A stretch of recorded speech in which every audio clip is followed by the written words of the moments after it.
እዛ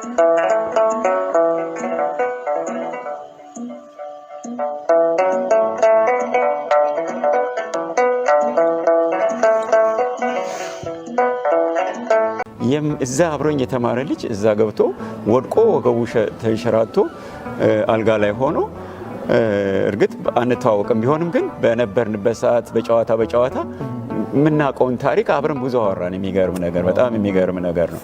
ለዲሴምበር 7 2025 ታላቅ ጉባኤ ይካሄዳል። የገቢ ማሰባሰቢያ ጉባኤ የሚካሄደው በሮያል ኦክ ስቴሽን ባለው ስቶክ ሴንተር ነው። ስቶክ ሴንተር ነው የሚካሄደው። በዚህ የገቢ ማሰባሰቢያ ጉባኤ ላይ ለአረጋውያንና ለነዳያኑ የዕለት ጉርስ የዓመት ልብስ ሊሆን የሚችል እንዲሰበሰቡ ዘመናት ካለሁበት ሀገር የዕለት ጉርስ አለ እኛ እናጣም። የዕለት ጉርስ የዓመት ልብስ ነው የተፈቀደልን። የዕለት እንጀራችንን ስጠን ነው አይደል እንዴ? ስለዚህ ያቺ የዕለት ጉርሳችን አላጣንም። ሁሉም ከያጅ ነው። ነገር ግን እንደዚህ አይነት የሌላቸው የግድ ትንሽ ውሃ ጠብ በህብረት ደግሞ ሲሆን ብዙ ታወጣለች እና ይሄ ድርጅት በዚህ መልኩ እንድረዳው አምና በማህበር ጀመርን። ያው በማህበር ማለት አንድ በፍትሐ ነገሥት የቤተክርስቲያን ትእዛዝ አስራት አለ። አስራት 3 አይነት ነው። አንደኛው አስራት ለድሆች ነው፣ ለቤተ እግዚአብሔር ለካህናት። ትልቁ ግን ለድሆች ለጓለማውታ ይላል። ጓለማውታ ተወከፍ ሲሪያኔ ይላል። ጓለማውታ ማለት አባት እናት የሌለው ልጅ፣ እንደገና ደግሞ በእድሜ እንትን ያሉት ልጆች መረዳት እንዳለባቸው ፍትሐ ነገሥቱ ራሱ ያዛል። ማለት ቀኖናው የቤተክርስቲያናችን ካኖን ነው ማለት ነው። የቀሩብን ዲሴምበር 7 እሁድ ነው በኢትዮጵያ አቆጣጠር ህዳር 28 ቀን 2018 ዓመተ ምህረት ከ1 ፒኤም ጀምሮ በዚህ ላይ እንዳይቀሩ አድራ ማለት ነው። ምናልባት ለንደን ላይ ያሉት ለመምጣት የቻሉ ሰዎች ይመጣሉ። እንደው በስራ ምክንያት ይሁን በአንዳንድ ምክንያቶች ደግሞ ቤታቸው ሆነው ይህንን ሰፖርት ለማድረግ መርዳት የሚፈልጉ ሰዎች ምን ተዘጋጅተዋል? በዚህም ደግሞ ከዩኬ ውጭ ላይ ያሉትስ ቀጣይነትስ ደግሞ ይህንን እንግዲህ 28 ዓመት ሙሉ ሲጓዝ የመጣ በጣም ወደ 700-800 ቀላል አይደለም። እነዚህ ሰዎች መያዝ አባት እናት የሌለው እናት እንዲይዝ አባት የሌለው አባት ይዞ ደግሞ እንደው ጧሪ ቢሆኑ መልካም ነው ብዬ አስባለሁና እንደው ምናልባት ይሄ ነገር የተዘጋጀ ነገር ካለ እንደው መልእክት ካለው አለ። አሁን በእኛ ስሌት አሁን ባለው ሁኔታ አንድ አረጋዊ አባት ከወደቀበት አንስቶ አገልግሎት ለመስጠት 19 ከ86 ሳንቲም ማለት ነው። ስለዚህ ኒርሊ ወደ 20 ፓውንድ ለአንድ በወር 20 ፓውንድ በወር 20 ፓውንድ ነው። በወር 20 ፓውንድ አንድ ሰው እንኳን ባይችል እንደው በቲም አፕ አርጎ 2-3 ሆነው እያዋጡ ማድረግ ይቻላል። እና በጣም እንግዲህ በዝቅተኛው እንትን ማለት ነው። ምክንያቱም በጋራ ስለሚበስል ምግብ ለነሱ ያንን እንኳን በጋራ ባለው ልብሳቸውም እንትናቸውም ንጽህና መጠበቂያቸውን ሁሉ ጨምሮ ነው ይሄን ያለ ሆነውና በዚህ ማገዝ ይቻላል። በሌላ መልኩ ደግሞ ወደ ኢትዮጵያ ሲመጡ የተለያዩ ኢትዮጵያውያን የዚህ ለንደንም የዩኬና አካባቢ ነዋሪዎችም ወደ ኢትዮጵያ ሲመጡ መተው እንዲጎበኟቸው የኛ አረጋውያኑ የሚገኙበት ማዕከል በተለምዶ 41 ኢየሱስ ፈረንሳይ ከዛ ከፍ ብሎ ራስ ካሳ ሰፈር ነው የሚባለው።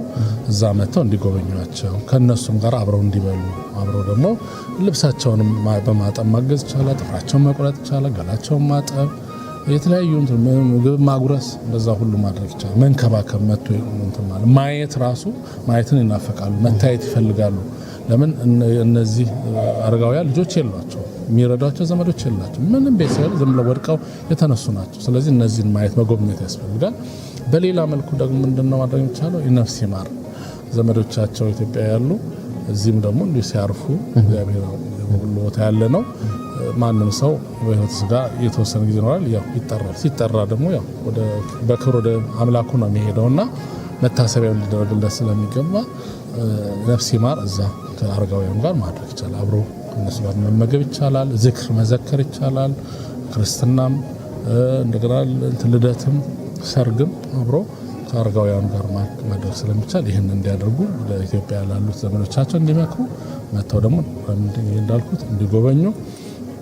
አሁን ለጊዜው ያለን አካውንት የኢትዮጵያ ንግድ ባንክ 2116 ነው። የኢትዮጵያ ንግድ ባንክ 2116 በዚህ በቀጥታ ድጋፍ ማድረግ ይቻላል። በቀጥታ የወደቁትን አንሱ የነዳያን የበጎ አድራጎት ማህበር ነው የሚለው በዚህ ማገዝ ይቻላል።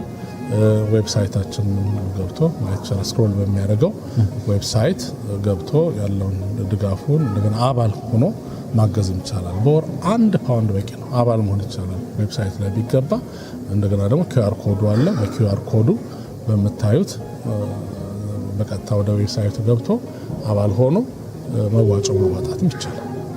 በጣም አሪፍ። እንግዲህ እርስዎ ደግሞ ካህን ኖት። እንደ ካህንነቱ ደግሞ ወቅታችን ደግሞ አሁን የጾም ወቅት ነው። በዚህ አጋጣሚም እንደው የምእመኑ በተለይ የእምነቱ በዚህ የኢትዮጵያ ኦርቶዶክስ ወይም የኤርትራ ኦርቶዶክስ አሉ፣ በክርስትናው በዚህ ሰዓት ላይ በጾም ያሉ ምእመን አሉና ይህንን አጋጣሚዎች ተጠቅመው እንደው አንድ እንትን ቢሉ እንደው የአባትነቱን ምክር ያድርጉልኝና በእኔ በኩል ይሄ ነው ይሄ ቀረ የሚሉት ይህንን ጨምረው እውነት ነው። እንግዲህ የኦርቶዶክስ ተዋሕዶ ሃይማኖት ተከታይ የሆናችሁ ለእናንተ መልእክት ምንድነው ገልጸው በመዝሙር 40 ቁጥር 1 ላይ ብፁዕ ዘይሌብ ላለንዳይ ወምስኪን ወለትኪት ያድህን ነው እግዚአብሔር ለችግረኛና ለምስኪን ሰው የሚያስብ ምስጉን ነው እግዚአብሔር ከክፉ ቀን ያድነዋል፣ በመኝታም ጊዜ መኝታውን ያነጥፍለታል፣ ከችግርም ያወጣዋል፣ ይደግፈዋል፣ ይንከባከባዋል። ስለዚህ ይሄ እግዚአብሔራዊ መልእክት የቃል እግዚአብሔር የሚያስተምረን የወደቁትን ለማንሳት ነው። ስለዚህ የወደቁትን ማንሳት ነው የበለጠ ርህራሄ እንዲኖረን የሚያስፈልገው በተለይ በጾም ወቅት ነው። በጾም ወቅት ወደኛ እንጾማለን። ስለዚህ ቁርሳችንን ቆርሰን ለወደቁትን ለማንሳት ብንጠቀምበት ብናግዝ የበለጠ ዋጋ እናገኛለን። ምክንያቱም በጾም ጊዜ ጾም ብቻውን አይደለም፣ ጾም፣ ጸሎት፣ ስግደት፣ ምጽዋት የሚያስፈልገው። ስለዚህ አንዱ ምጽዋት ነው። ምጽዋት ደግሞ የሚሰጠው ለድሃ ነው። ለድሃ ለወደቀ የወደቀን ለማንሳት ስለሆነ ቁርሳችንን ቆርሰን ከዛ ካፍለን ለነዳያን ብንሰጥ ከፍለን ለነዳያን ብንሰጥ ዋጋ እናገኝበታል። የተሟላ ዋጋ ይሆናል ማለት በጾማችን ወቅት። እንግዲህ አሁን ጾመ ነቢያት ነው ያለው ያዝነው። ጾመ ነቢያት እንግዲህ ዳር 15 ቀን በኢትዮጵያ አቆጣጠር ተጀምሯል።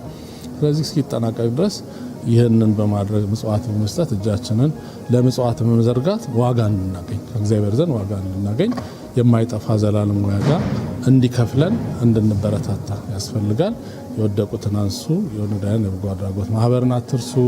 ብዙ እየረዳ እያገዘ ነው ያለው። የእናንተን እገዛ ይፈልጋል። ስለዚህ አደራ ብዬ ለማለት ነው። ወደ ኢትዮጵያ ስትመጡ ደግሞ ባዶ እጃችሁን አትምጡ። ዲያፐር ያዙ፣ ዊልቼር እየያዛችሁ ነው። ያው አንድ ሻንጣ ቢሆን ያህል እንደው ለዚህ ለትርፋት ብታውሉት ዋጋ ታገኙበታላችሁ። ስለዚህ የኛ አድራሻ አለ። በዚህ በአድራሻችን ይዛችሁ ስትመጡ ብትደውሉልን እኛ ከእናንተ እንቀበላቸዋለን። ይሄን ነው ማለት ነው ፈልገው። እግዚአብሔር ይባርካችሁ። እግዚአብሔር ይስጥልን።